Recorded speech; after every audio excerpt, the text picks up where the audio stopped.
There is the famous story that happens in so many different modes and in so many different circumstances, but it's really all the same story. Beryl's walking down the street, he looks down and he notices a wallet, and he picks it up, and there's cash in the wallet, and he turns from side to side, and he's wondering whose wallet is this, and he sees a block away there's a commotion.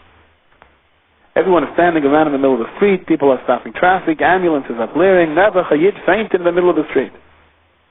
And Beryl goes running over to see what's happening over here, and he sees Nebuch, this Yid keeps waking up and fainting, and he keeps saying something about a wallet, that he lost his wallet of his life savings there. It wasn't even his money, it was someone else's money.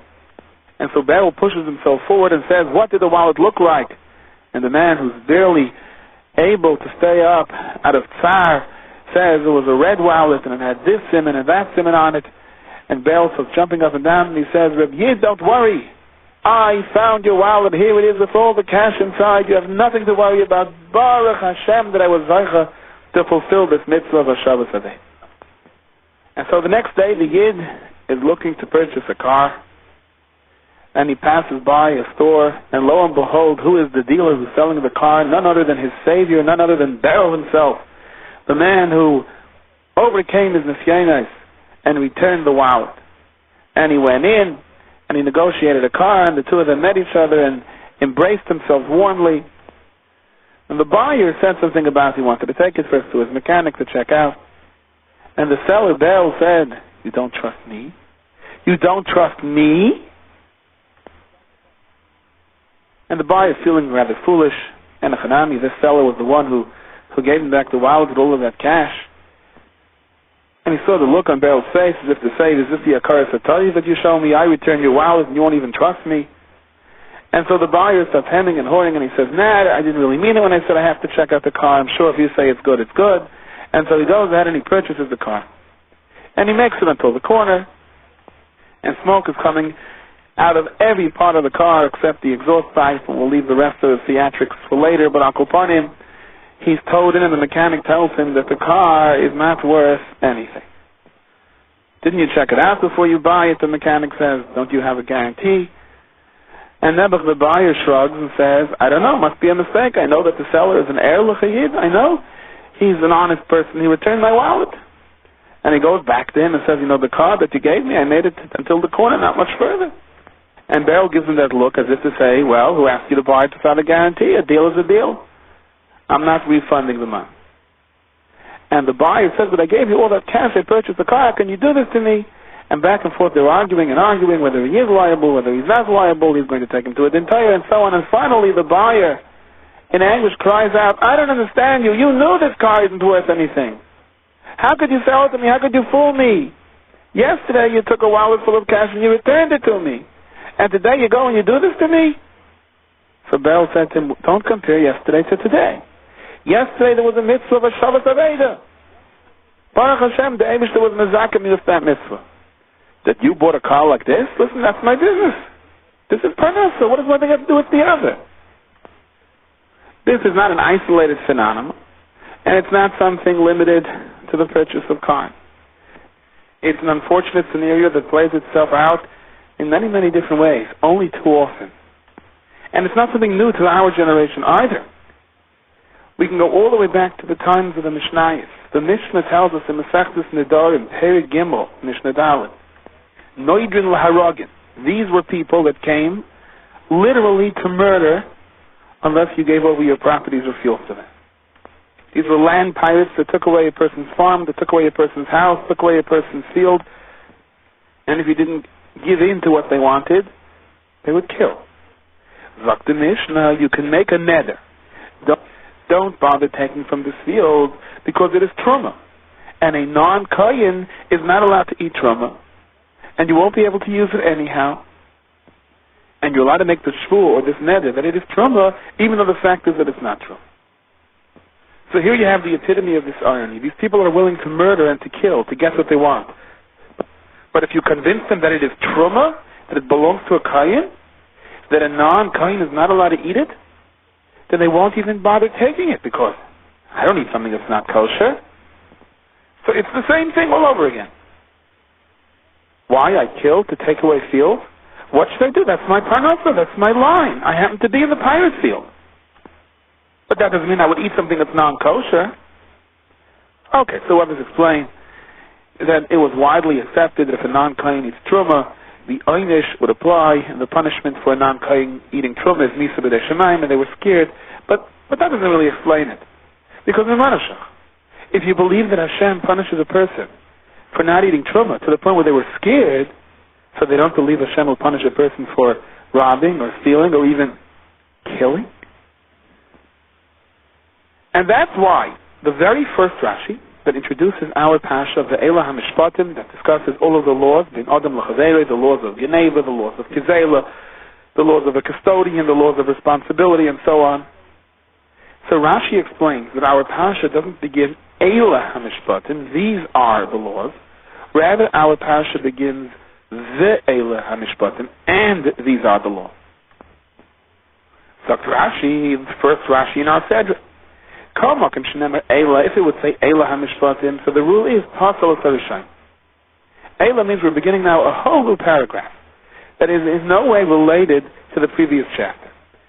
Eila, because our parasha begins Eila HaMishpatim, and these are the laws, Moitzev Al Rishayim. So this is not a new parasha, but it is an extension of the previous parasha to teach us Ma HaRishayim, just like the previous halachas, which was Parashas Yisro Sinai, because that was the Parasha of Har Sinai. Over there the pasuk says the Ferish, Hashem came down and said, Anochi Hashem Alekecha, and all of the other Aseres Adibris and the rest of the Torah. All of these other halachas, like not to steal, not to rob, that you're responsible for damages and so on. Af'elu Sinai. These were all given on the same Har Sinai. And specifically, what was the last pasuk of Parashas Yisro? The Leisala, the Malis, the Mizbechi, one is not supposed to walk up steps toward the Mizbeach as they covered for the Mizbeach. So Rashi points out further. The Lam in Ismach Parashas Din and Parashas Mizbeach. Why is the Parasha of Mishpatim placed directly right after the very pasuk that talks about the Mizbeach? To teach us Shetasim Sanhedrin Eitzel HaMikdash, that the place where the main body of the court of justice, the Sanhedrin, their place was in the Lishkas HaGavis, Mamish, next to the Beis HaMikdash, and the way it was actually in the Beis HaMikdash, part of the Beis HaMikdash. But this is the same idea. Why did the Sanhedrin have to be in the Beis HaMikdash? So that a Yid Chas V'Shalom shouldn't make this mistake, that somehow there's a Beis HaMikdash where we go to, and we sing songs, and we listen to the Levium, and we have a spiritual uplifting over there, and we bring sacrifices, and we're Makriv Karbanos, and we burn incense, that's one life. Then there's business, which is a different life. No. The Sanhedrin, the judges that had to enforce the laws, the mishpatim, are in the Beis HaMikdash. If you don't believe in one, then you don't believe in the other. You can't divide this. The Chavetz Chaim had called his Talmidim together before Ne'ilah. They thought before Ne'ilah he was going to give them a tremendous Musa Shmutza Bat Shuva and Yerushalayim, and the Chavetz Chaim said, please Talmidim, make a cheshbon. Does anyone owe anyone else any money? Were there any business deals amongst you? Were there any loans that weren't paid back? And the Chavetz Chaim saw the questioning eyes as if, right now, before Ne'ilah, we'll make the cheshbon after Yom Kippur. Now we have to start tallying up who owes who what. And the Chavetz Chaim said to them, but what do we say in the tefillah of Ne'ilah? Ne'ilah is the epitome. It's the zenith. Ne'ilah is the climax of Yom Kippur. The whole Elul, the whole Rosh Hashanah, the whole Aseret Yimei Tshuva, Erev Yom Kippur, the night of Kol Nidrei. It all leads up to the last moments of Yom Kippur to Ne'ilah. It leads up to the final line, the ultimate judgment, the pass or fail of all of the Avodah. The words of Sekableinu v'tshuva shalema l'fenecha ki isha mekenichaychem, which is what we say toward the end of Ne'ilah. And what do we say right beforehand? Hashem, please protect us. L'man nechtal me'oshek yadeinu. The Baruch Hashem, please protect us. If we owe people money, if we cheated someone, knowingly or non-knowingly, then that is the ultimate gate that blocks the Yeskableinu v'tshuva shalema l'fenecha. All of our tefillas are for nil if there is oishek in our yedena. If we owe people money and somehow we're not in a pattern of where we're going to pay it back. That's why it says, but as our mapel, Nechtem Gzar Dinan Ella Al Hagazo. Because Chazal say that Gezela, if a person has Gezela in his hands, it blocks your tefillas from being accepted. So Kozman, the Daramabel didn't have Gezela, even if they were over the worst of days. No, they'll cry out, the Rebbeinu Shalom help us, and the Rebbeinu Shalom has Rachmanis. But with Gezela, your tefillas are blocked. We mentioned last week the Svar Magdash should bring the Zohar and the Pasuk of Eila HaMishpatim. Pasach Reb Shimon v'Amar ve'Eila HaMishpatim asher tasim lifneihem. These are the punishments. These are the dinim that relate to the Yesod of Gilgul, the inyan that Neshamis have to keep coming back down to this world, and the dinim of Neshamis, where each one has to face judgment on his own actions and his own sins. So as we discussed last week, why does the Zohar pick Parshas Mishpatim out of all Parshiyos to discuss the inyan of Gilgul? Because the reason the Shammos have to keep coming back is to straighten out the fact that we owe other people money and there are accounts that weren't settled. The Shinei B'Rav in the Sefer Divrei Yecheskel teaches Ve'ela HaMishpatim Asher Tasem Lefneim. Ve'ela HaMishpatim. If a person feels he is incurring difficulties in Tzar Chas V'Sholom and he doesn't know why, he says, I didn't sin so much. Tasem Lefneim. Place the Yisurim, place the blame on Lefneim, on things that may have happened beforehand, before this world, in your first Gilgul, because ultimately every account has to be settled. Every chait has to be rectified. Every penny owed has to be paid back. Last week we discussed the mashal about the three people that were by the tree. One person lost the money, the other one found it, and it turns out that in the previous Gilgul the Medrash says the one who lost it stole it from the one who found it, and so on. The Shinei B'Rav adds another perspective to this. Suppose someone is in a situation where he goes to a din Torah, and it's an erlicha dayan, but the dayan can only paskin based on the testimony that is brought before him. And the judge ruled against you, and you feel that you were right and the other person was wrong. Now, of course, everyone always feels they're right and the other person's wrong. But somehow you feel that witnesses may have lied, proof may have been forged over here, and the Bezdin just didn't pick it up. The Bezdin may have sincerely ruled that one person was right, and in your heart you know for a fact the other side lied. How could this be that a Bezdin should pass in mamish the opposite of what the Torah wants, and that is ultimate justice and truth? Doesn't it say Elokim nitzav b'adas keil b'kerev Elokim yishpait? Zok the Shinei B'Rav that if indeed the Bezdin is an erlich adem, and the Bezdin paskins al pi dinei Torah, they did their best to verify the witnesses, to verify the receipts of the chasimas and so on. And they applied all the halachos of Chosh and Mishpat. You should know that the emes is, Bezdin does not give out a false psak.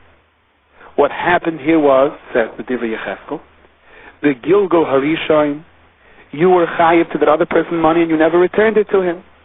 And therefore HaKadosh Baruch Hu was misavev sibai, said you have to come back down and you meet this person again, and money is taken via a Bezdin from that person and given to you. It could be, if you look at the limited set of circumstances which you know about, which happened to you this time around down here, you think, how could this be? How could the Bezdin hurt me, an innocent person, to take money from my pocket and give it to him on the basis of lies that were presented over here in the court? You should know that if the Bezdin is sincere, and if the Bezdin paskin lehalacha, and ein l'dayin ela ma she'ein of rayos, the dayan can only paskin on the basis of the testimony or proof that was brought. So don't think you were wrong. Something had to be rectified over here from an earlier account. That is why it says the Shinei B'Rav in the Zohar it says, Dafkan this pasuk of Eila HaMishpatim Asher Tasim Lefneihem, when you place your dinim before the Bezdin, here are all the soides of Gilgul.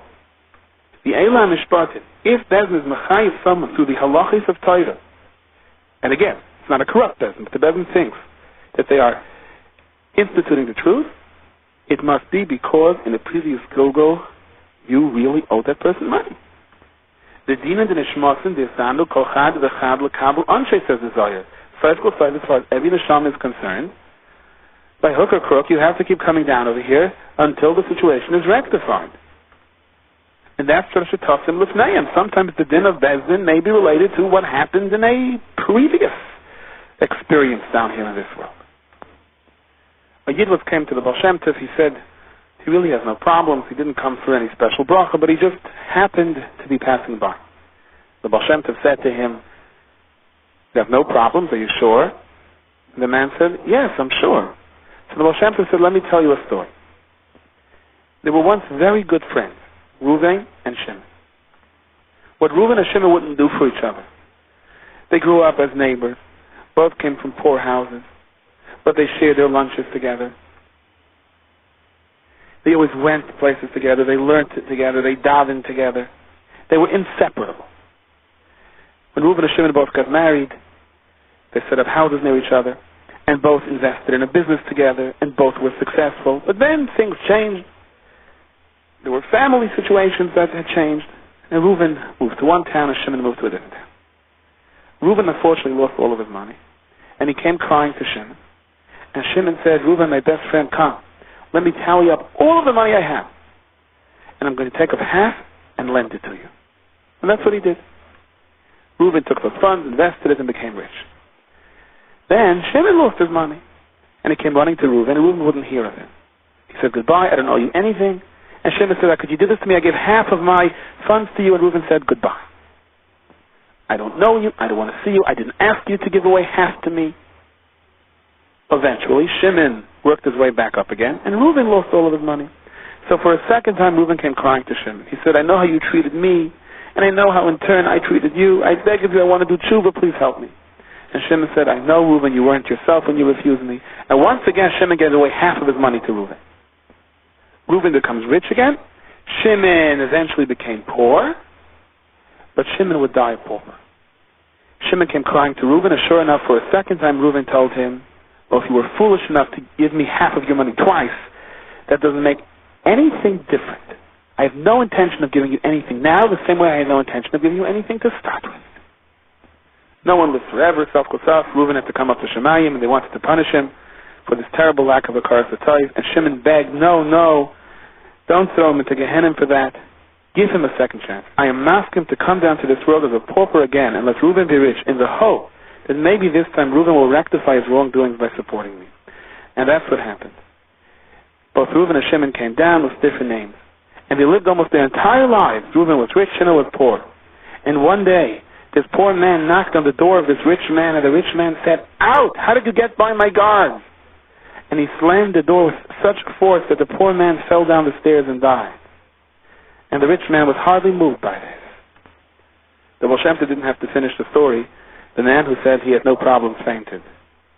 And when he was that rich man, and he slammed the door in the face of a poor person just last week. The Baal Shem Tov gave him a tikkun. But as far as we are concerned, this is exactly what the Shin of Rav was referring to.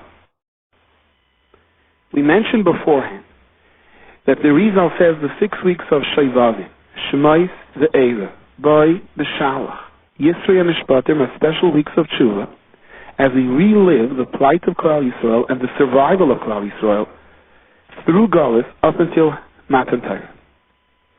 Reb Tzaddik says, as we have mentioned earlier in the Sefer Pri Tzaddik, that the Iker Shaivavim is from Shemais up until and including Pashas Yisrael, which is Kabbalah Torah, and Mishpatim is already post-climax, but an extremely crucial week. Why? Because Mishpatim talks to all of us that didn't quite get it during the weeks of Shaivavim. For those who didn't understand, for those who didn't take advantage. So Mishpatim deals basically with compensation. How do you save someone who's a ganef and Bezin had to sell him as an eved? How do you compensate for damages? How do you compensate for things that were supposed to be washed and it turned out that they were lost? In essence, Parashas Mishpatim is giving us one more chance. We had the Hachana to Kabbalah Torah. We had the drive all the way up until Kabbalah Torah. And if you missed it, if you were left on the outside, the Kadosh Baruch Hu says, well, here's a parasha that teaches us sort of how to fix things. Parashas Mishpatim begins with the halachos of an Eved Ivri. There are two types of Eved Ivri. There's someone who sells himself as a slave because he simply doesn't seem to find any other way to survive. And there's someone that Bezdin, that the rabbinical court sells as a slave because he stole and doesn't have the money to compensate. Now it's interesting to note how the Torah tells us to deal with a ganef. What happens is man hazeh. A ganef is caught. There's a revolving door in the justice system. But each time he's caught again, it takes a little bit longer for him to come in and come out. And what happens during the time that he's in the juvenile system and later on the adult correction system? Who does he meet there? So a little ganef that may have not known any better suddenly is thrown into a room with big ganavim who teach him more of the horrors of life. And when he comes out, he has a greater negative education as to how to dig a deeper hole for himself. And then when he's caught doing worse chatoim, he's sent to a worse prison. And the cycle goes on and on until a simple ganef becomes a very vicious murderer. Where does the Torah Hakadosh send the person who stole and doesn't have the money to compensate? To a family. This is a person who grew up maybe on the street, who never had the opportunity to understand what acceptable social life is about. His way of survival, as maybe even he was taught, was to bump into someone by mistake and to pull his wallet. Now, he's suddenly forced into a situation that he has to live with a family for 6 years, and the family has to be kind to him. The family has to share everything with him. The family has to give him the one pillow if the second one is not available. He has responsibilities. But we're taking someone who may have never had the opportunity of being exposed to family life, and we're forcing him into a situation where we say, this is what it means to be normal. Learn. Taste it. And then you'll see, and then you'll understand how much better this is than the slide you were engaging, than the mud you were about to sink into. Parshas Mishpatim is extremely rich in mitzvahs. And there are so many positive mitzvahs. Schacter, altus, and kel. We have the mitzvah of kesef talvas ami, of loaning others money. Many gemilas chasadim have their fundraisers, Parshas Mishpatim, because this is the parsha of helping each other out. The Rosh Yeshiva of Palm Gesund always talks about the Yeshiva's gemilas chesed fund during Parshas Mishpatim. The mitzvahs of helping someone with a package. The mitzvahs of guarding someone else's item. At the end of the parsha, you have Nasa v'Nishma. There's so many positive concepts. How come the Torah begins Schacter, altus, and kel of Parshas Mishpatim bedafka with this scenario of the person who's caught and sold as a slave? Schacter, altus, and kel. If someone has several sons, and most of them have starka hatzlacha, they deal in business and they're successful, they're honest, they have good reputations, there's so many nice things to talk about. Some are oisik in tremendous chesed, and it makes the father so proud. But then there's one son who somehow never made it. One son who somehow fell between the cracks. And this son became a ganef. What do you think is on his father's mind? He has so many pleasant things to think about, says the altus and kel. Such nachas.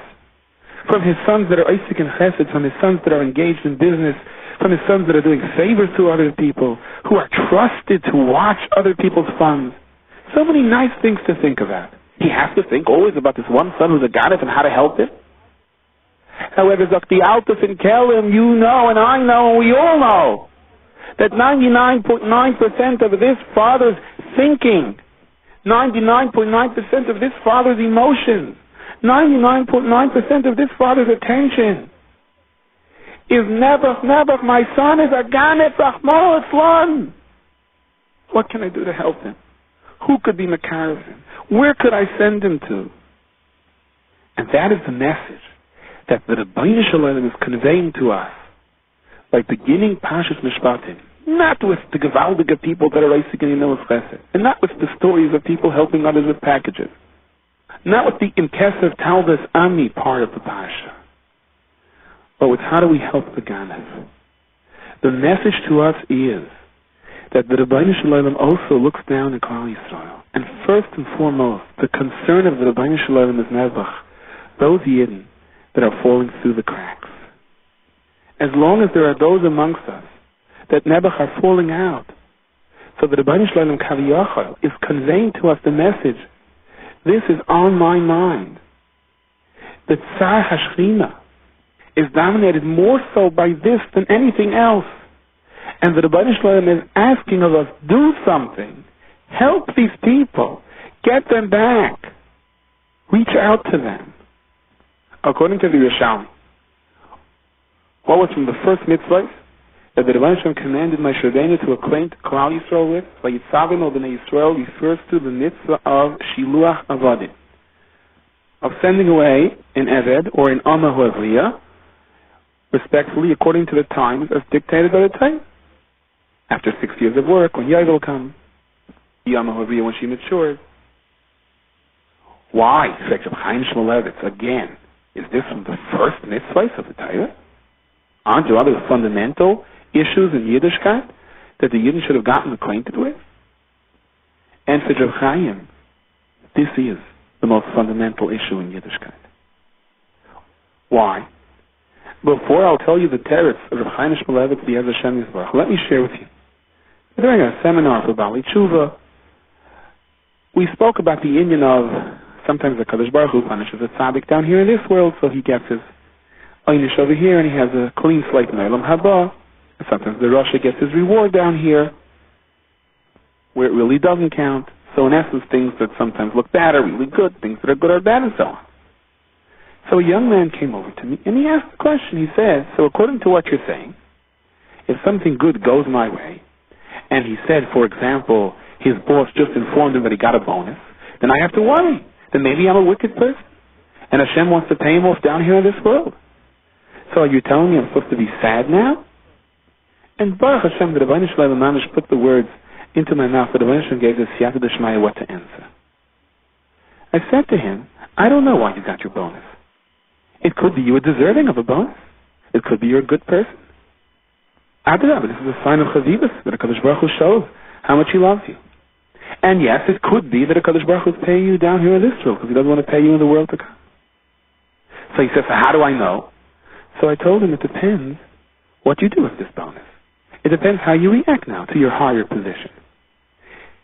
If in your new promoted position you remember how you felt when you had to take orders from someone else, and as a result you're kinder and gentler to those people who now are working for you, if you do the right thing with this extra money, then presumably it stands to reason that this is not a punishment, this is a reward. HaKadosh Baruch Hu says you have acted properly until now, and therefore Hashem says, let me give you a bonus, because it looks like you're going to do the right things with it. So this bonus is something you should be happy about, but be happy not as a reward, which is an end, rather as a means. It affords you the opportunity of doing many mitzvahs. If that's the case, if that's how you view it, and indeed that's how you're going to apply your new position, an extra paycheck, there's no question about it. This is not a Kadosh Baruch Hu paying you down here because you're wicked. This is a Kadosh Baruch Hu rewarding you for doing something right. So mitzvah gereres mitzvah. You now have mitzvahs that you wouldn't have had before. But if the bonus doesn't change you, it doesn't make you a better person. On the contrary, you say now that you're in the boss's seat, you're going to blow the cigar smoke into someone else's face instead of having to be the recipient of it when you're angry at him. If that's going to be your attitude, then I would be worried. Indeed, maybe this was just a way of paying you down here in this world. So I can't answer that question. You're the one that has to answer the question. And Baruch Hashem, he was molei simcha with that answer. It hit home. And this idea is why Reb Chaim Shmulevitz explains the mitzvah of Shiluach Avadim had to be the first mitzvah Klal Yisrael should appreciate and understand. Because Klal Yisrael was still taking into account what happened to them. There was still somewhat of a culture shock, like the Ibn Ezra says. They were free now. Now what? Now that I'm free, what do I do with this? Is this good or bad? Dr. Kadosh Baruch Hu, Moshe Rabbeinu explained to Klal Yisrael, it depends on them. If they reflect on their bondage, appreciate their freedom, and they apply it right away to a new set of guidelines. If I have an Eved working for me, I'm going to do my best to help him. I'm going to do my best to teach him responsibility, and then when the time comes to do something which is extremely difficult, against human nature, send him away. And not just send him away, even give him presents, like the mitzvah is. In other words, I'm going to take my experience as an Eved and the new sense of freedom that I had, and I'm going to apply it to others. I'm going to teach them how to come through the process of slavery and to free them, and to free them into a society as a better person. Then, Yetzias Mitzrayim is meaningful. Then you understand how Yetzias Mitzrayim is a hachana for Kabbalas HaTorah. Because that's what the Torah is. The Torah is teaching us how to take the experiences in life and to apply it further, and to help others with it, to help those around us with it. Now we know the halacha. If the Eved did his 6 years, and he's about to be set free, and he says, I don't want to go. So the pasuk tells us, and we make this hole in the lobe of his ear. And he continues to work until Yom.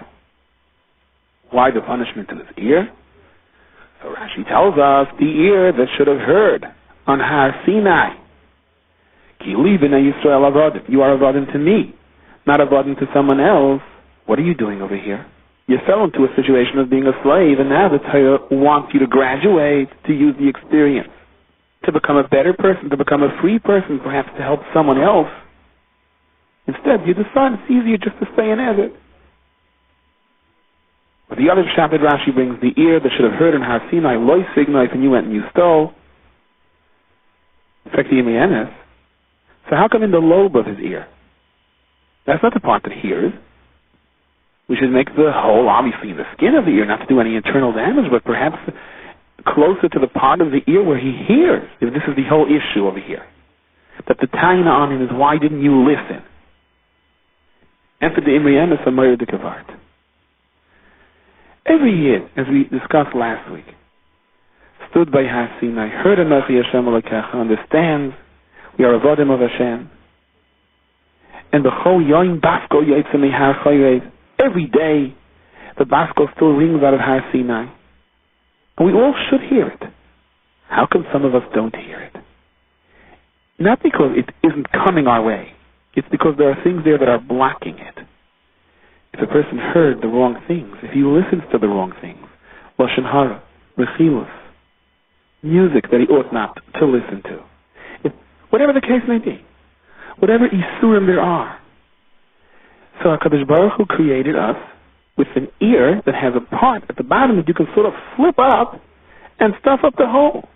In other words, HaKadosh Baruch Hu says, when you're hearing things you aren't supposed to hear, don't listen. And if we're careful not to hear the wrong things, automatically our ear is clean, we hear the right things. I was by an ENT, an ear, nose, and throat specialist with a child of mine, and I heard him saying to a patient outside, no, the medicine is a good medication. How come it didn't clear up your child's ears yet? Because his ears are stuffed. The medicine isn't getting through. Bring him in, let me clean out his ears, and then the medicine will work. And that's exactly what we're saying here. Our ears are perceptive to hear the baskoil that calls us to tshuva, unless it's stuffed up with something else. If this Eved didn't get the message, if he wants to stay an Eved, that means that he must have heard enough things that are wrong so that the medicine isn't getting through. So the tain is on the earlobe part of the ear, says the Yirmiyanis. If this Eved would have closed his ears when that lashon hara was coming his way, when this Eved would have closed his ears when he was listening to the advice of friends who were not Yirei Shamayim, then his ears would have been receptive. Then his ears would have taken in that Kili b'nei Yisrael avodim, v'lo yavodim li'avodim. His ears would have heard and absorbed lo signai. So what do we drill now? We drill this earlobe. If you're not going to use it to close your ears when you're not supposed to, what do you need it for? Schacter chedush v'yirim. V'yim amar yomer eved, if the Eved says, Ahafti yisadoini, es ishti v'ezbonai, I like my current situation. I don't want to leave. So we have a taina on him. And we drill a hole in his ear. Meruba mida taina. The schar for something is always greater than the einish. If the yid says, v'yahavta Hashem alekecha, and I really want to serve Hashem, so they open his ear. Then our ears become more receptive. They have a greater ability to take in the heavenly messages that are continuously sent our way. And I want to share with you a beautiful word I saw in the Sefer Talal Yoyres. Rabbi Yisrael Salanter, the father of the Muslim movement, who really spent his whole life teaching the idea that if you're not a mensch, your Torah is not Torah. Basically what Parshas Mishpatim is all about. Helping others come in. Compensating others if damage is done. Avoiding hurting someone else. Isn't it interesting that Rabbi Yisrael's yahrzeit Chafei Shvat always comes out Parshas Mishpatim? As if to say his neshama was absorbed into Shemayim through the very Olam Haba that he spent his life giving over. V'eila ha-mishpatim asher tasim lifneim. And these are the laws that you should place before them.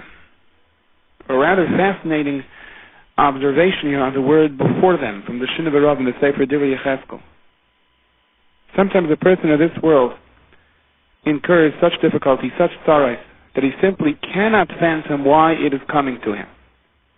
Indeed, but sometimes a person sees that everything is just caving in around him. And he wonders, why? What? I wish I knew what I did wrong. Well, this pasuk is somewhat of a nechama to him. It could very well be that it has something to do with who you were in your first Gilgal. And it's nothing that you did wrong per se right now.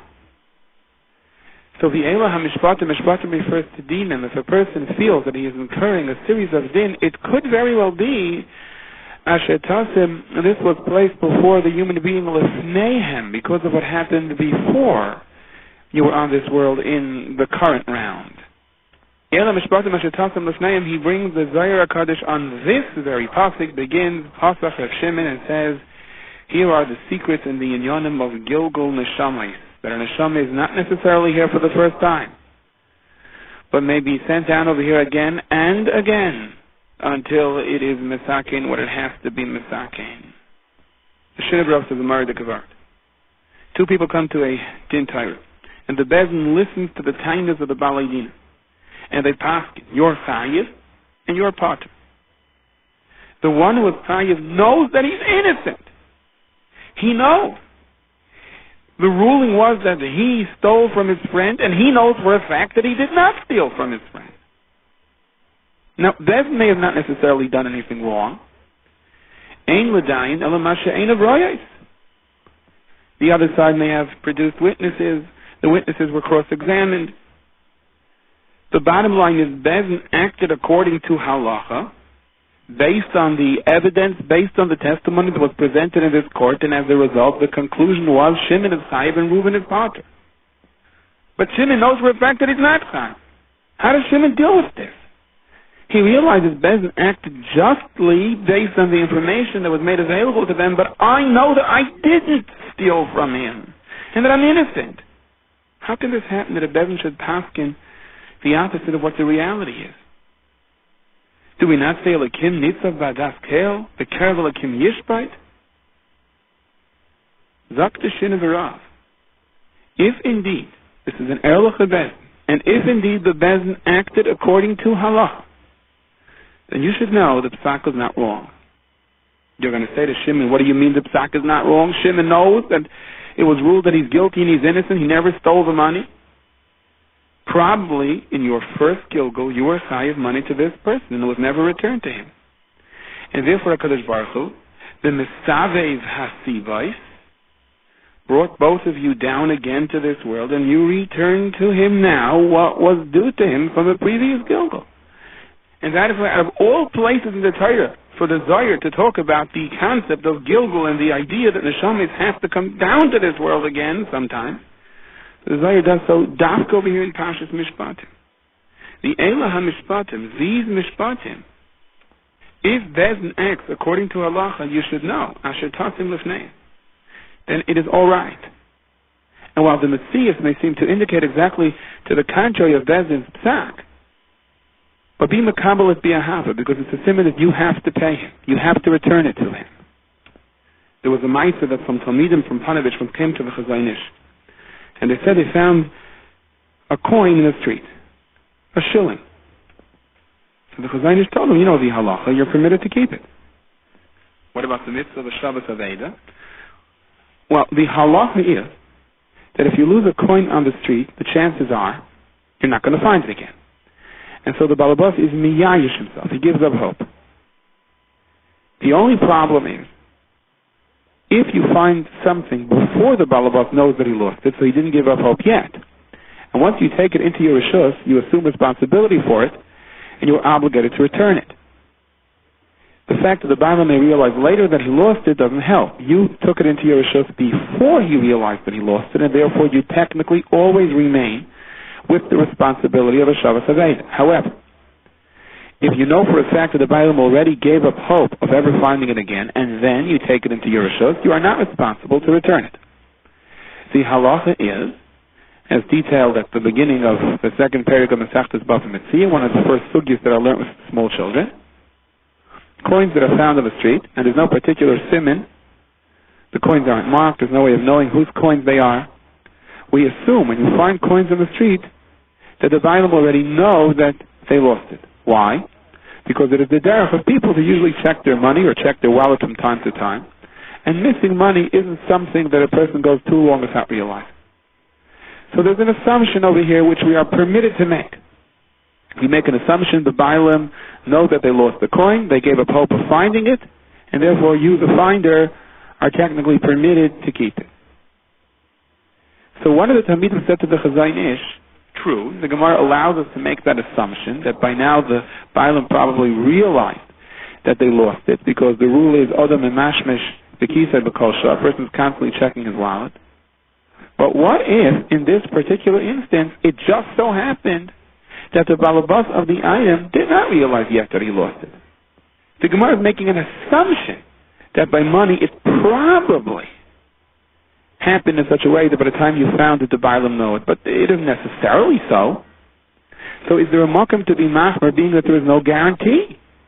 Maybe it just so happened in this particular instance the Bailam are only going to realize that they lost it in an hour from now, or an hour after we found the coin.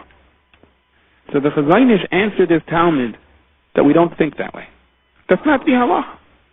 The halacha is when you find a coin on the street, there is an assumption the Bailam already know about it and they lost it. And even if, in this particular case, the Bailam did not know about it yet, that's not your cheshbon. L'fnim neshira sedin, to go beyond the law, does not apply in this particular instance. These are, as the Chazon Ish explained it, these are the Rabbeinu Shalom's secrets. The Rabbeinu Shalom knows why a given coin in someone's pocket is supposed to wind up in someone else's pocket.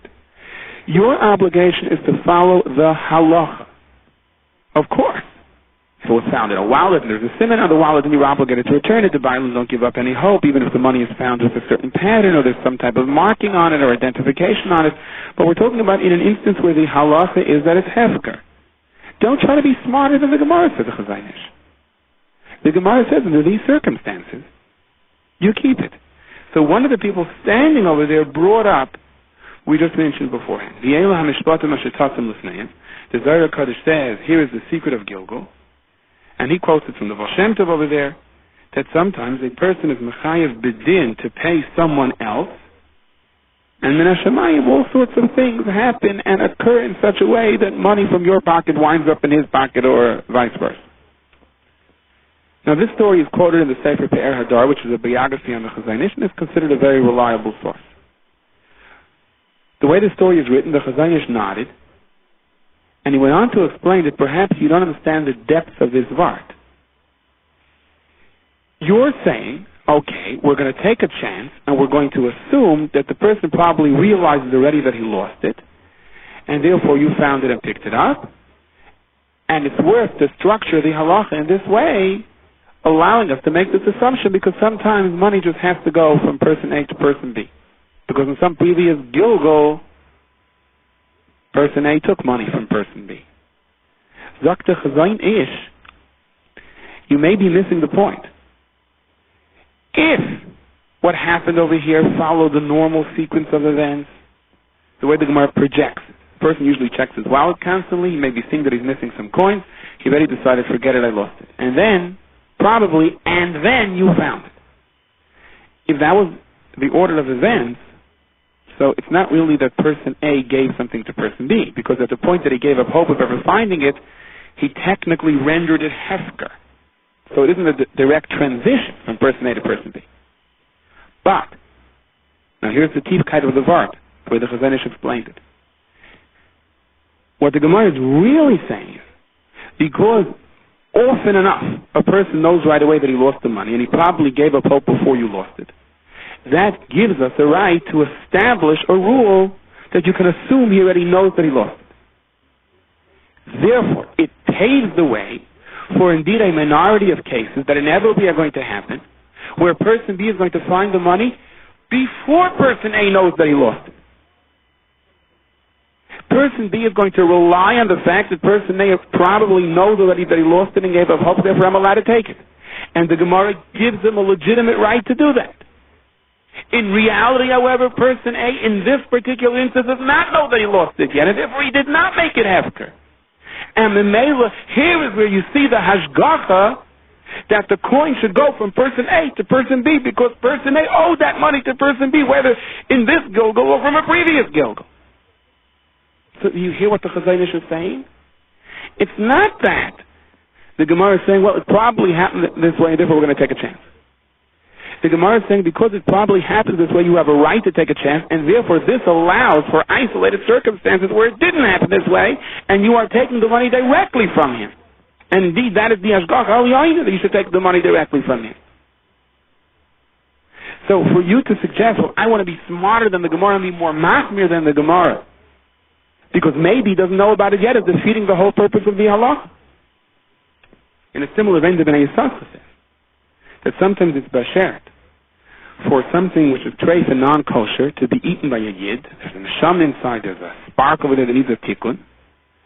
So the hashgacha will lead to it that it's going to fall into kosher food, this little bit of treif, and it's going to become batul b'shishim, where al pi halacha it now becomes permissible to eat, and as a result it gets a tikkun and a yid eats it.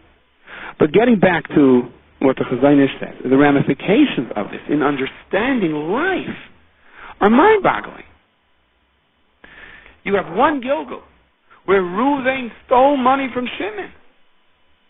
And like we spoke of from the Chavetz Chaim last week, if Reuven didn't return that money, he's going to have to return the money. So Reuven and Shimon come down, who knows, centuries later. His name is not Reuven, the other one's name is not Shimon, they don't know each other. And they both live on this world 7 years. So that one time they happen to be in a train station, in an airport, in a shul, for Chaber Mincha in Yerushalayim. One lives in London, the other lives in Belgium, and one of them drops a coin and the other finds it. Or if it's not this particular case of one losing a coin and the other finding it, but one is in a particular situation of doing a favor to a total stranger that he happens to bump into once in his life. He doesn't know him, he doesn't know him. Each goes off in their own way.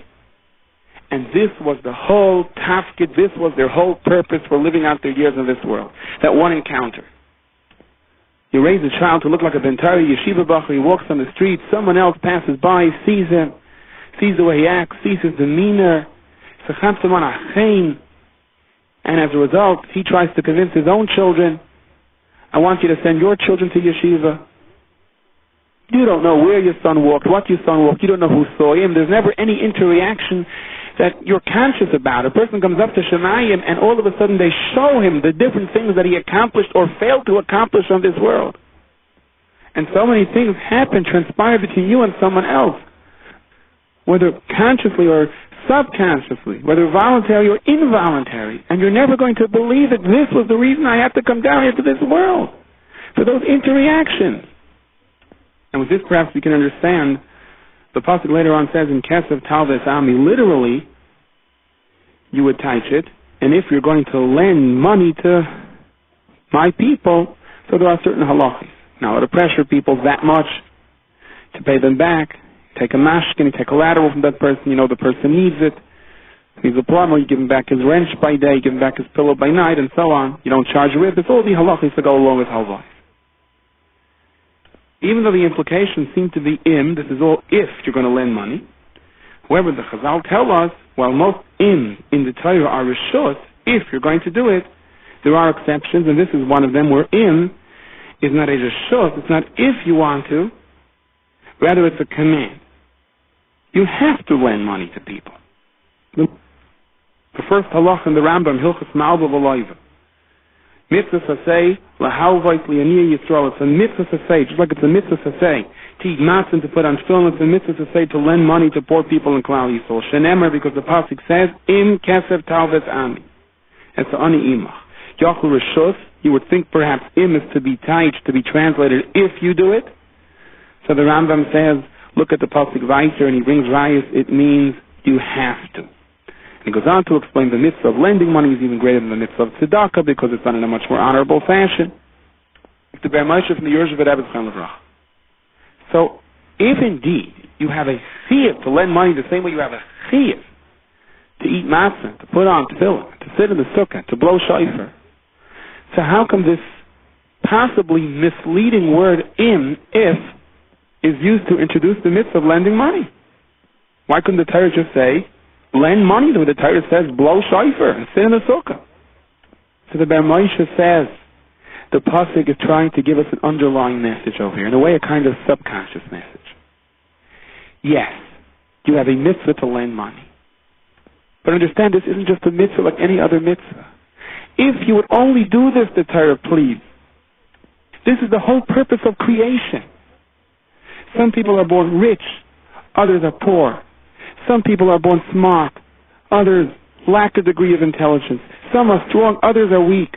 The purpose of creation is that people fit together like a puzzle, and every individual helps someone else out in the area where he has excessive powers and his friend or neighbor is deficient. That is the purpose of you being down here in this world. And when we don't do it, we have to come down again, and sometimes you have to bring the other person down again just to be mashlim this nekuda, where you have this transfer of help between each other. Olam chesed yibana, this is the purpose of creation, that one person does for another. This is the B'Tselem Elokim Nivra Ha'adam. This is why HaKadosh Baruch Hu created us and gave us, bidavka, certain talents, certain abilities, and certain deficiencies. So we are mashlim for each other, the purpose of Biyah, which is chesed. And then when we don't do it right, the drive is even greater, that we don't lose our second, third, or maybe even fourth opportunity. In any given situation of life, there is always something you can give and something that you have to take. And doing both the right way is not just a nice thing. It is the purpose of your creation. Achav's wife, Izava, with Achav being sort of a passive accomplice, killed Nevois. They were jealous of his vineyard, he didn't want to sell it to them. But why did Nevois deserve to be killed? So Chazal say Nevois had a beautiful voice. When he would go to be on the regal, many were inspired by his singing. And one year he decided, I'm not going to go. Let all the people say, who's that other Chazan? Where's this Nevois? It's not as good as it was last year. Okay, not a nice thing to do, but for this he deserves to be killed? For this he deserves to lose his life? The Torah says it's not just a nice thing to do. HaKadosh Baruch Hu gave you a talent. HaKadosh Baruch Hu gave you an ability to be mechazik others, to make others happy, to inspire them. And others were in a position where they needed this chizuk. This is your purpose in creation. What right does a person with a talent have to say, well, let's see how they manage without me? This is why HaKadosh Baruch Hu created you. The story is told about a Rav who asked his Balabatim for a raise. The Balabatim told him that they're going to convene a meeting. After the meeting, they told him that maybe he's entitled to a raise, but because of this and because of that, right now is not a good time for it. The Rav understood that right now seemed to include tomorrow, next week, next month, and next year as well. His response to the rejection, he made a big suda. They were puzzled about this. A big suda? Why a suda? So he said, you don't understand what a great simcha this day is to me. For years I've been giving Musar Shmuzim sermons, And I got the feeling that people just aren't listening. And the Gemara says in Masechtas Brachas, Kol mi sheyesh bo yiras shemayim, dvarav nishmayim, dvarim hayotzim min aleiv nechnosim l'leiv. If you're really sincere, then people will hear you. So I always thought that the problem is I'm just simply not sincere enough. I don't really mean it with my full heart. That's why people aren't listening to me. But you have proven me wrong. Because when I asked you for that raise, the Rabbeinu Shalom knows that I definitely asked with a full heart and I was completely sincere. And you still didn't listen to me. So is a symptom that there is some other problem over here and it's not my fault. It's not the fault of the mashpia. Incidentally, the Rif brings this Gemara lehalacha. The Gemara in Brachas, it says, Kol mi sheyesh bo yiras shemayim dvarav nishmayim. There is a sefer in Masechtas Brachas called Magid Taluma from the Mechaber of the Bnei Yissaschar, and he asks, isn't it the nature of the Rif only to bring Gemaras that are halacha? This would appear to be more of an agadita kind of a Gemara, a musar kind of a Gemara, not a halacha. And the answer is, well, the Rif didn't learn it that way. The Rif learned this as a halacha. Indeed, if someone is trying to reach out to others and he's not making the connection, before you're willing to blame others, first look at yourself. First, you're mechuyev to do tshuva. You have to assume that perhaps the words leaving the mashpia are not sincere enough, and that's why they're not penetrating. That doesn't necessarily mean that that's the only reason. After all, Moshe Rabbeinu's words were as sincere as any words will ever be, and you still had a Dasan and Aviram who weren't interested. But if you're talking and no one is listening, the first order of business, the first checkpoint on your list has to be, are my words sincere? And the emphasis, the structure of Klal Yisrael is such, is that there will always be a mashpia and a makabel. Someone that is teaching, someone that is giving, someone that is taking of himself and presenting it to others, and by the same token, there have to be others who are listening or willing to listen. This isn't just a nice nida, this isn't just a pleasant attitude, this is the essence of Klal Yisrael. And we see that very clearly in this week's parsha. If you ask most children, in which parsha do we find Nasa v'Nishma? So most people will probably assume in Parshas Yisro, the parsha of Kabbalah Satira. Well, actually, Nasa v'Nishma is not in Parshas Yisro, but it's in this week's parsha, in Parshas Mishpatim. So the first should make a point of stressing this, that you have Parshas Yisro, Yenochi Hashem Alekecha, Kadosh Baruch Hu opens the heavens and reveals himself to us, and then you have Parshas Mishpatim, all of the halachos of Bein Adam L'Chaveiroi, how we have to treat each other, how we have to deal with compensation of an ox goring another animal, halachos of ribbis, halachos of damages, not lying, judging fairly, helping someone with his packages, helping someone's donkey with its packages. And only afterwards do we return to the story of Kabbalah Satira, and we have the Nasa v'Nishma.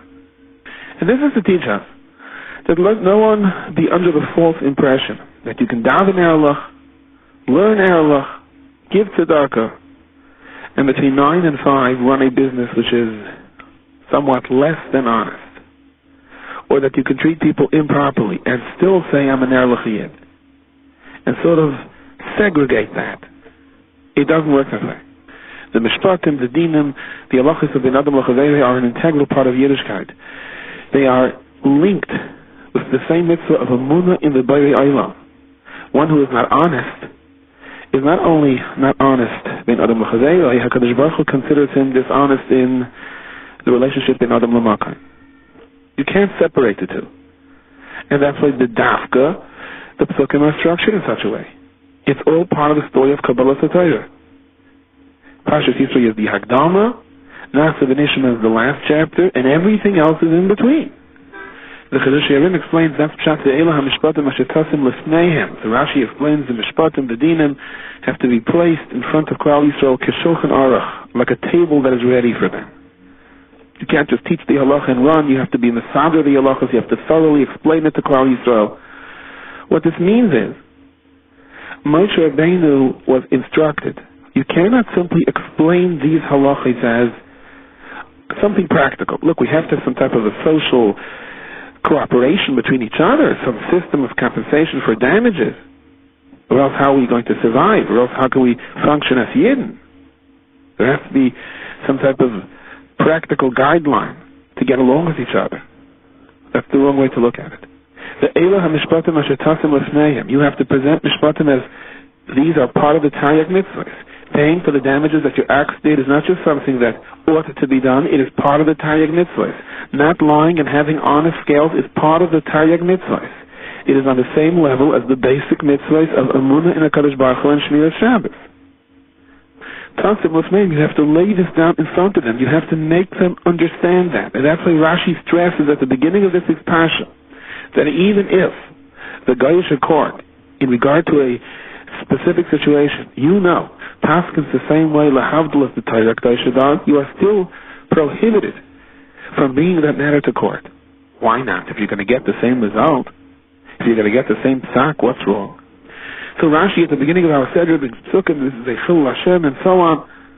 Why is it a chilul Hashem? I mean, after all, I'm getting the same result. And the answer is because even if the Gentile court is going to rule in the same manner that the Torah HaKadosh wants us to distribute certain funds, but the premise, the basis behind these rulings are worlds apart.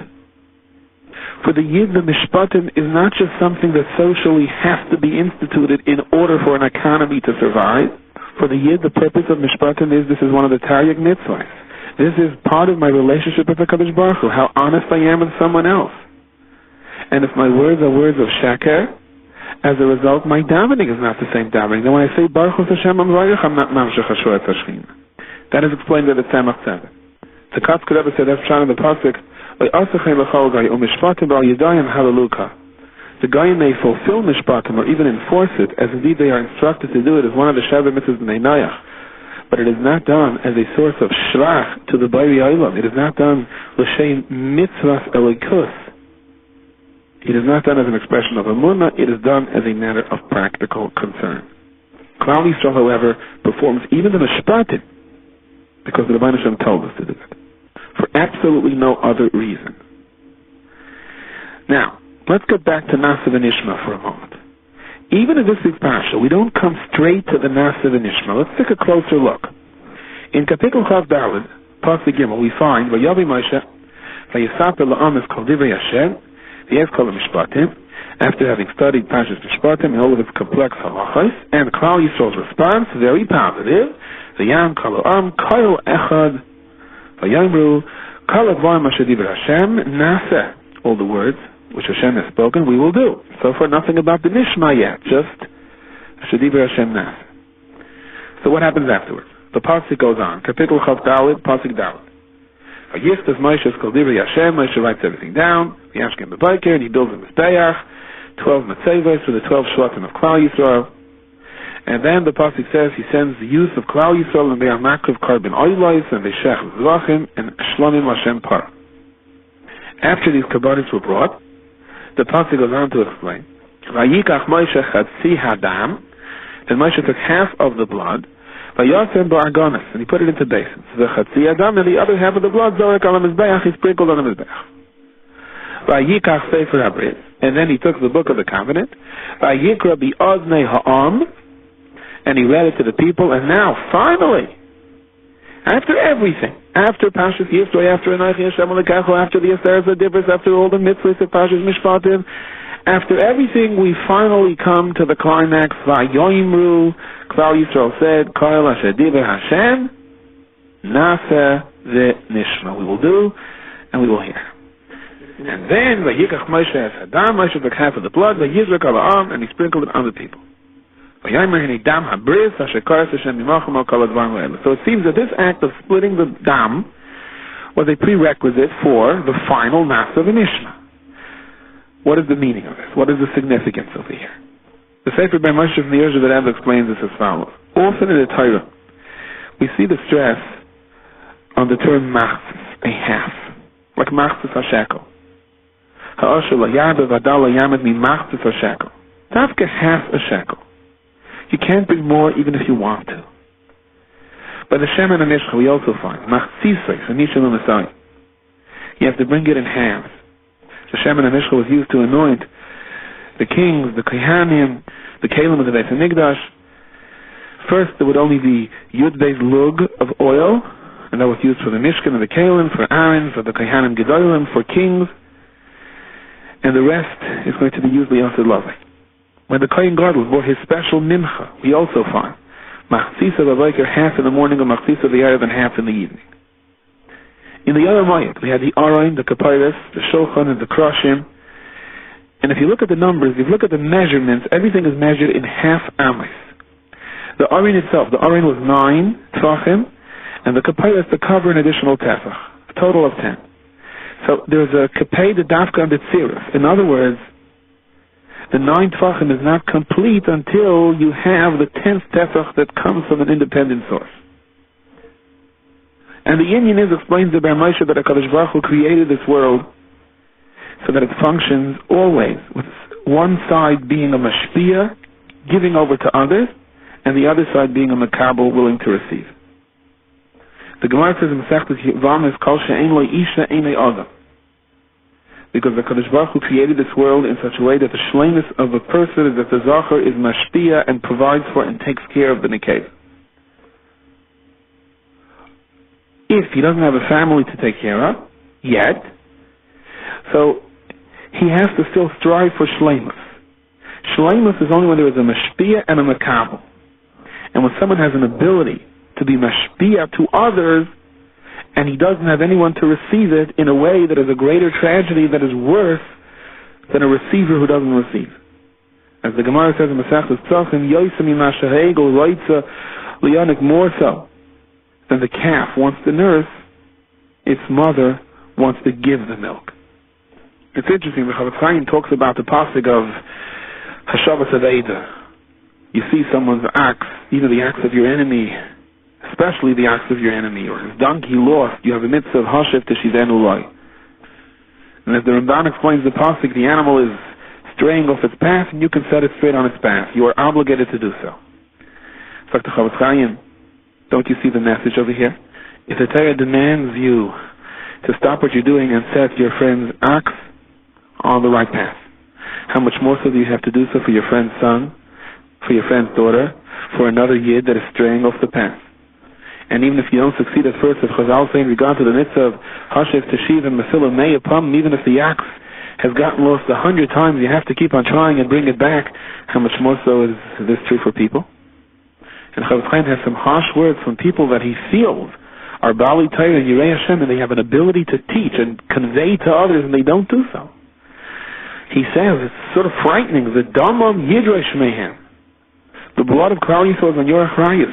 If you have an ability in any way or form whatsoever to be mashpia on someone else and to set him straight, and you don't do your maximum to help, then it's going to be a tremendous time on this person L'Yaseh Lavai.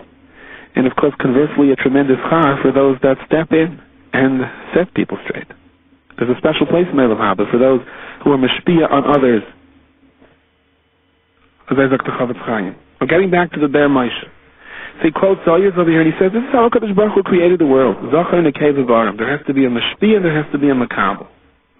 HaKadosh Baruch Hu's whole relationship to us, the whole shtalshlus of Silas, comes from world to world, from olam to olam, with a mashpia and a makabel. The higher world is mashpia to the lower world receives, and then in turn gives it over to the world that is beneath it. So doing chesed to someone else is not just a nice thing to do. It's not just a reason to get an award by a dinner. Doing chesed for another yid is a hashlama to the tzuras ha'adam.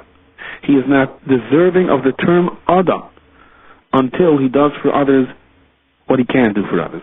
Until he applies his talent, his wealth, his ability, whatever HaKadosh Baruch Hu gave him. And that's shot in the Gemara in Yevamos, Atam Kriyam Adam. Klal Yisrael is called Adam because Klal Yisrael is built on chesed. This is what we think about, this is how we structure ourselves, and this is the emphasis that we convey to our children. The blood of a person represents his chiyuv. Karbanis also represent the kiruv and the chibur between Oyanim and the Tachtonim. This is Moshe Rabbeinu's lesson, with the zrika of the dam over here and dividing it into half. He explained, you're all in a very lofty madrega now. I asked you, after you heard the whole Torah, do you want to be Mekayim the Torah? Your response was, yes, we're willing to do it. We're ready to start. So Moshe Rabbeinu told him, no, you're not ready to start yet. There's still one more basic lesson that is a beer, that is a pirish and kala terakol. And that is that the kiyum of all mitzvahs and limud ha-Torah comes in the form of a mashpia and a makabel. The issue is not what you are willing to do, in as much as what are you willing to do in such a way that it benefits someone else. And that is why after being makar this karbanis ma'ashudenu, the dafka split the blood in half to show that there is a mashpia and there is a makabel. And this is the tachlis habriya. And the karbanis are useless if you don't view kiruv with the Kadosh Baruch Hu in the form of your relationship to other yidden. And that's why Moshe Rabbeinu said, "Hinei dam habris asher karas Hashem imachem." We know that the bris, the covenants are made by splitting something in half and walking through it. The emphasis is that you on your own will never be a complete entity. As yidden, it is only if there is someone that is on the receiving end that gives us shleimus. And it's interesting. First it says Moshe Rabbeinu wrote the Torah. Only after he split the dam do we find the lashon vayikach sefer habris. Only now the Klal Yisrael understand what the real covenant is between them and the Kadosh Baruch Hu. Whether it's beruchnis or begashmias, the basis of our existence depends on what did I do today for someone else. And Klal Yisrael now was able to respond nasa v'nishma. What happened when Klal Yisrael said nasa v'nishma? HaKadosh Baruch Hu said, Mi gila l'banai, who revealed to my children this secret? The lashon that the Malachi Yasharis use. So Malachi Yasharis say, first we will do, then we will listen. Klal Yisrael now said, nasa v'nishma. We are willing to be mechaber ourselves to the malachim and shemayim. We understand the shleimus habriyah. We can connect the heavens above in this world because we understand the idea. We now understand our basic structure, what constitutes us as yidden. I am half and you are half. And if I am willing to do my share in giving and receiving, only then do I have a shleimus. Only then am I Adam. Only then am I part of Klal Yisrael, and only then can I have a true relationship with HaKadosh Baruch Hu. And that is why all the karbanos could only come from the machzis hashekel, from the yid who understands that if he's part of a puzzle, then he's part of the complete picture as well. Children look forward to the hour that you learn Chumash. Gemara is hard, it's difficult, not everyone follows, not everyone grasps it at the same level, the pressure is on, there are tests and b'chinos. But when the Chumash time comes, so there's a certain charm in the air, which eventually you have with Gemara also, but that takes a while to break through. It's amazing how children relive the Avos every single year. It doesn't make a difference how many times they heard a story. It's always exciting when Avraham Avinu comes out of a fire. There's always a certain amount of tension while he's on his way to the Akedah and you read the Midrashim. There's the sympathy you feel for Yosef, the suspense of what the brothers go through until Yosef identifies himself, the kind of funny feeling you have when Pashas Vayechi is over and you say goodbye to the Avos. And then Shemais brings a whole different kind of experience, and it's amazing how children, don't tell anyone even close to Bar Mitzvah, still laugh when you read the Midrashim about the frogs jumping in Paro's bed and the Mitzrayim tripping over each other during the first stage of Makach Cheshach. There's a certain amunah, there's a certain pure tmimus, how the Kedushas of Torah still seeps in. As you get older, you begin to lose it. I mean, that's one of the beauty, a little that is. Chavetz Chaim used to sit down and read the Parsha of the Makos and read the Midrashim. He would mamish laugh. He lived that Parsha. The emunah that Klal Yisrael was able to absorb within themselves, that they were able to internalize as a result of the Makos, Tzadikim, and in a sense little children that both have the pure emunah. When they read the Parsha, that emunah gets absorbed into their hearts. So teaching Chumash is easier than teaching Gemara. Teaching Chumash is Gishmak, the Dvatayers, and so on, until you get to Parshas Mishpatim. Parshas Mishpatim is also very Gishmak, after you know it. But once again, it becomes a battle. Because Parshas Mishpatim is hard. The fun is over. The stories are over. You have to struggle through the Rashis. Don't get me wrong. Understanding the Rashis in Parshas Mishpatim is the Gishmak's thing in the world, after you understand it. But to teach it to children is an uphill battle. So I was once sitting in a classroom discussing different things with other Rebbeim, and someone said, Parshas Mishpatim is the real test. Everything until here is easy. Parshas Mishpatim is the test if you can teach Chumash or not. And suddenly I had a machshava. I thought to myself, Parshas Mishpatim is the real test in terms of teaching Chumash to children. Parshas Mishpatim is also the real test in terms of life itself. Until now, we absorbed all of the midas of the Avos. We saw the Nisim in Mitzrayim. We marched proudly down to Kabbalah Zatayra. Our emotions are on a high. We are warmed. We are inspired. Once, however, you turn the page to Parshas Mishpatim, HaKadosh Baruch Hu says, this is all fine and well. Now let's see how you act on your own field. Now let's see if all of this training and all of this inspiration translates itself into actual deeds. Let's see now how you treat your avodim when you're frustrated. Let's see how you compensate your avodim when time comes to leave. Let's see how you deal with conflict. And how quickly are you willing to pay if you did something that caused someone else pain or damage.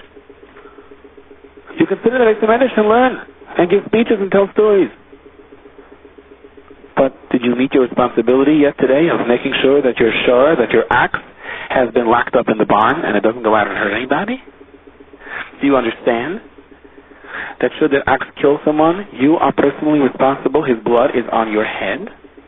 Do you understand that if you leave something on the street and someone trips on it, what you just did, what your lack of responsibility represents? Do you understand what it means if you light a fire in your rishus just to toast some potatoes and you didn't take the proper care that that fire doesn't go and do damage to anyone else? If someone gave you something to wash, do you understand what it means to assume responsibility for someone else's item? If you gave someone else something to wash and he happens to be potter, given the terms, given the understanding of the halachos of Shem, are you willing to accept that? Or will you be angry at him forever after? I'm telling you from experience, speeches are very, very easy to give. Actions are a whole different story, especially when you face the frustration and you are the ones that are being tested. That's what Parshas Mishpatim is all about. Parshas Mishpatim is, okay, until now you were trained, now let's see how you act. So when that Rebbe said, Mishpatim is the real test on how you learn Chumash, it's true. Mishpatim is the real test on how you have learned your Chumash. I was once at a meeting where someone got up and he was speaking to Mechanchim. This individual was impressing upon those that were there that you have to have patience with Talmidim. And even if you feel like screaming, and even if you're brought to the boiling point, then you have to be able to curtail your emotions. You have to be able to control yourself. And if you want to be a respectable name in this field, then you have to understand it's mind over matter. Now it seems that as he was talking, there was this plumber who was working on the other side of the room. The room was cold, and they had sent him up to try to fix the radiator. And he started banging at the valve, I guess, to try to loosen it. And the speaker was quite annoyed. The people turned around to him and said, shh, no. And the speaker continued, and he said there was one wrong word, you could lose a child. And he's right. And if you can't control your emotions, then you don't belong in this field. And then the plumber apparently thought he can get away with one more bang. He thought that's all he needed. So he gave one bang. And the speaker, he lost it. Get that person out of here, he yelled. Now, I must attest to the derech eretz of the mechanchim in the room that not everyone burst out laughing. People covered their faces. And to the credit of the speaker, he also burst out laughing because he realized the irony of his own words. There's nothing wrong with that speaker. We're all the same. No one is immune. But it's easy to give speeches. It's easy to get onto a soapbox. It's easy to write books. It's easy to draw on ideals. But all that doesn't add up to one nisayon, where a person has one difficult test of his honesty. And that's what Parshas Mishpatim is all about. Until now, it was, in a sense, stories. It was speeches, important drashos. Now, okay. The first time you have an assign a business, and you know you can swindle $1,000 here or there, and I'll be derech hateva, no one is going to know about it. Here is the test, whether you believe that there is a Rabbeinu Shalom or not. It's brought down in the Sefer Mishlei Chavetz Chaim that there was a young man, a big lamdan. He's also a big Yerushalayim. but he managed lived at the bottom rung of the poverty ladder. And he once came to the Chavetz Chaim and he literally cried. He said that the Chavetz Chaim should put in a good word for him. And he wanted the Chavetz Chaim to sort of be his advocate in Shemayim, and to say in his behalf that should the Kadosh Baruch Hu help, and he is zoich to make it, he will be so makbid on the inyan of Ma'aser money. He doesn't care how much that Ma'aser money amounts to. So the Chavetz Chaim said, who am I to be an advocate on your behalf? Go ahead. Pour out your heart to the Rebbeinu Shalom. But remember, the Chavetz Chaim warned him, if you make a promise, you have to hold it. After a while, the young man started to be very successful in his business dealings. So much so that he got a rare permit to live in Moscow, and that meant that the person was extremely successful and necessary for the Russian economy. However, once he became rich, he either forgot or wanted to forget his promise about the Ma'aser money. And not only didn't he give Ma'aser, never mind 10%, it didn't seem that he was giving 1% or even less than that either. Well, Chavetz Chaim happened to be in Moscow for a certain inyan on behalf of yeshivas, and everyone came to be makabel upon him. Everyone came to greet the Chavetz Chaim. Amongst them, his past Talmud, this now current Gevir. He waited for everyone to leave, and he went over to the Chavetz Chaim and he burst into tears. He said, Rebbe, I'm suffering from a terrible disease. It's a ruchnius disease, and no one can help me. There's no prescription for this. And the Chavetz Chaim asked him, what's the matter? He said, it's called, I can't open my hands. As if my hands are locked. I just can't give money. I can't give a single pruta for tzedakah. My heart is like stone. I remember the promise that I made about but I don't have a shlita on myself. It's as if the Satan controls my hands. So the Chavetz Chaim said, let me tell you a marshal. That a shopkeeper once came into a shop and he said, I have a ruble, I want to buy a flour. So the shopkeeper said, okay, fill up the bag. Now he wasn't quite sure what that meant. Is he going to allow him to fill up the entire bag for a ruble? So he took a huge bag and he began to fill it more and more, and the shopkeeper eyes him from the corner of his eye, but doesn't stop him, so the poor person keeps filling up the bag all the way until the top.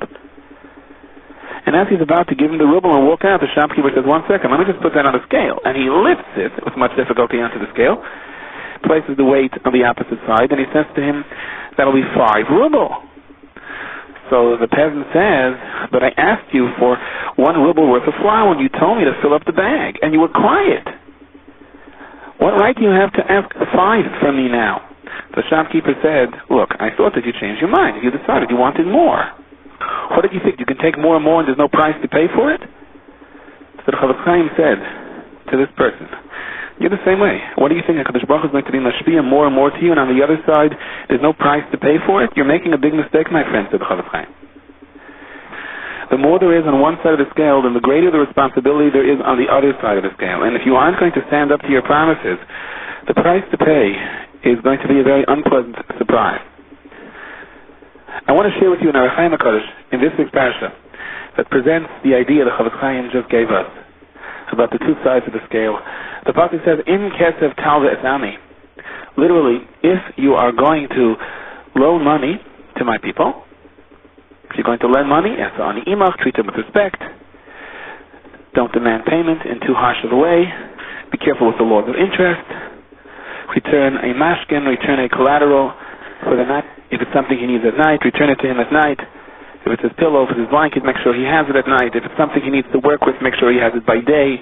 Work with him, not against him. Now, in Katzah Talbot, sounds like it's optional.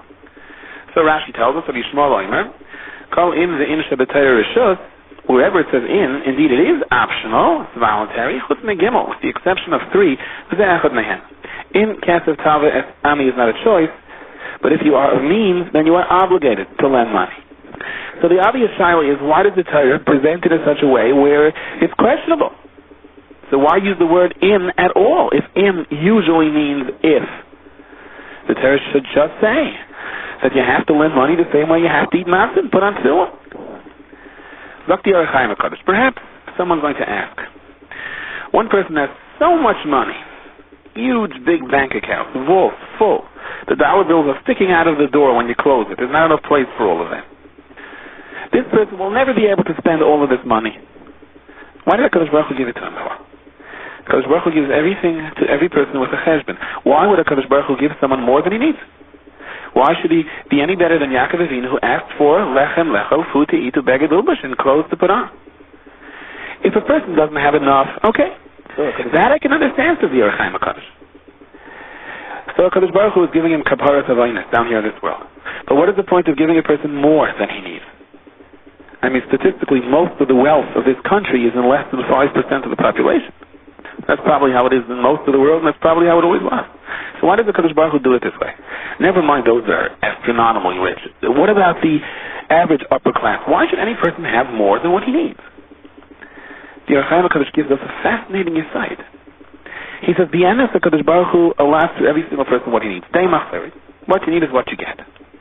However, when someone sins, and he is no longer worthy of receiving his portion in a bekavadik way, so HaKadosh Baruch Hu then redirects the money to another individual, and you are forced to work for that individual so that you get the money through him. How difficult that job is, and whether you're treated respectfully or not, all depends on the gzeira. Now this accomplishes two things. One is that a person gets paid back down here in this world, so he doesn't have to suffer in the world to come.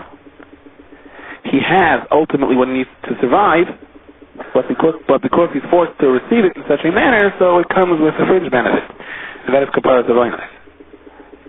Actually, if you understand how important kaparas havainas is, we should rather say he's working for kaparas havainas, and the fringe benefit is that he gets some salary in order to survive. Now, mind you, this is not an excuse for a boss to add on to that kaparas havainas to make things more difficult. That's if mishpatim begins with treating the eved with respect. But let's continue now with the Orach Chaim HaKadosh. The second mile is that the person who has an excess of money is zeicha to a tremendous schar by directing that money to those who need it, to those who are deficient. Zok the Orach Chaim HaKadosh, in Kasef, if you see you have more money than you need, tell this Ami you have enough to lend to my people. You should know. It's not your money that you're giving away. Rather, it's money that belongs to others that has been deposited with you.